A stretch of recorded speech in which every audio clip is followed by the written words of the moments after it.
I'm incredibly pleased and honored to be with you today to speak on the World Human Rights Day, which is celebrated on 10th December every year worldwide. The date which was chosen to honor the United Nations General Assembly's adoption and proclamation on 10th December 1948 of the Universal Declaration of Human Rights, which was the first global articulation of human rights and one of the first major achievements of the newly built United Nations. The Universal Declaration of Human Rights is an international document adopted by the UN General Assembly that enshrines the rights and freedoms of all human beings.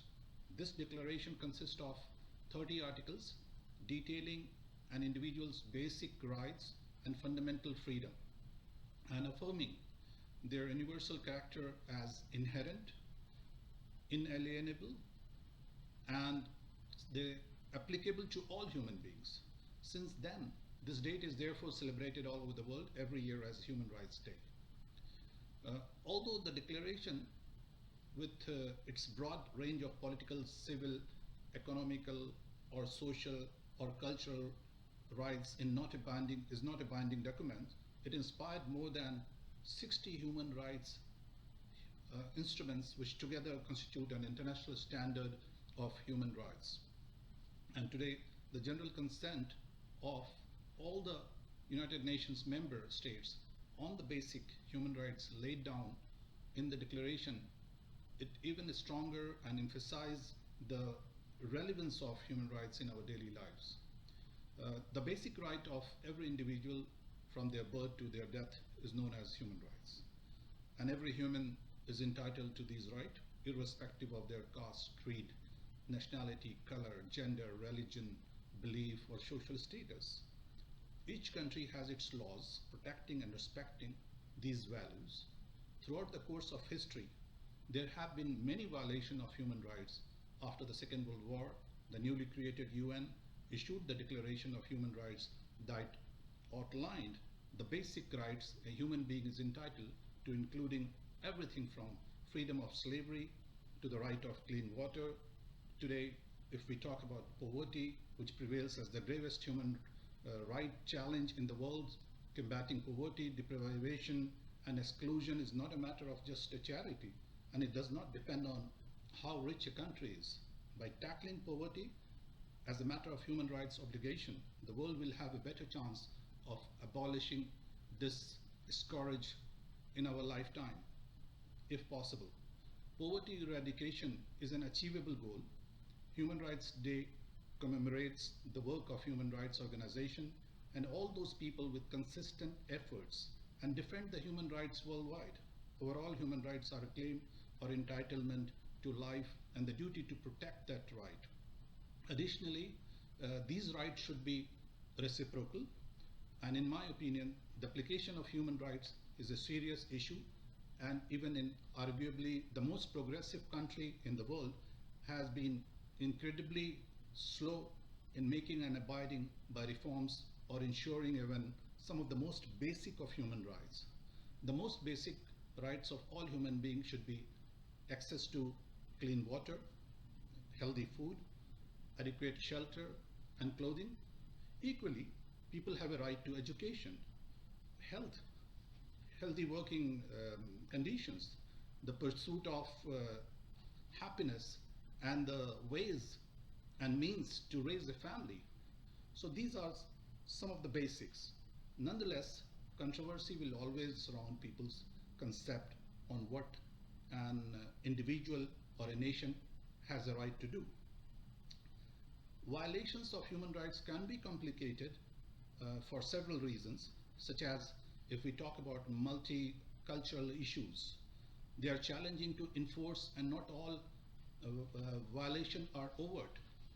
Wherever we live, whether our circumstances or whatever our circumstances or our place in society, our gender, our race, caste, or creed, or religion, or belief, we are all equal in human rights and in dignity. But as well, celebrating, we must also take stock of where we have fallen short. In practice, recognition of the inherent dignity and equal rights of human beings is still far from universal. So millions of people continue to suffer human rights violations and abuses around the world, which we see every day. We have to thank those activists and human rights defenders and hundreds and thousands of ordinary people around the world who have mobilized to defend fundamental rights with immense courage, often in the face of extreme danger.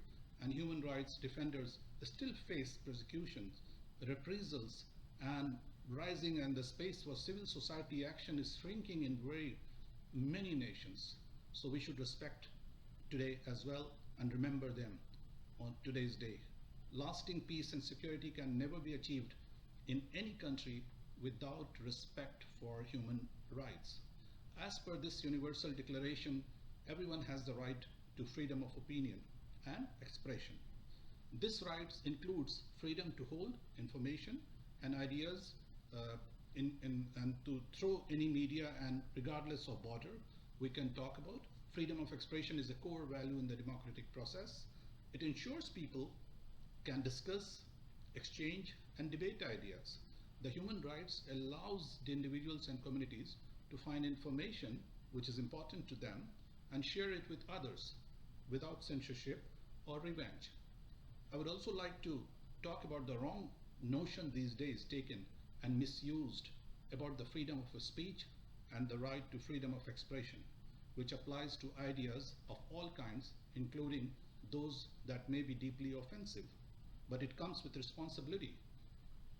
And we believe it can legitimately be restricted. So governments have an obligation to prohibit hate speech and incitement in their own respective countries. Freedom of speech does not include the right to incite action that would harm others or groups or society or a community at large, which unfortunately these days are not being adhered or being harnessed by political parties for their own political gains or their reasons obvious. Violations of political and economic rights are the root causes of many crises. When rights to adequate food, housing, employment, and cultural life are denied, and large groups of people are excluded from the society's decision-making process, there is likely to be great social unrest, and such conditions often give rise to justice conflict in which parties demand that their basic needs be met. There are almost 40 million children suffering from abuse and neglect who are under the age of 15. In armed conflict worldwide, more than 300,000 children under the age of 18 are being exploited. Worldwide, there are around 246 million child laborers. Throughout history, women have been restricted from exercising their rights. Internet access was declared one of the basic human rights by the United Nations in the year 2011. And 21 million people all over the world are victims of forced labor. In 4 countries, death penalties have been abolished. Domestic violence in many countries is still not considered a crime.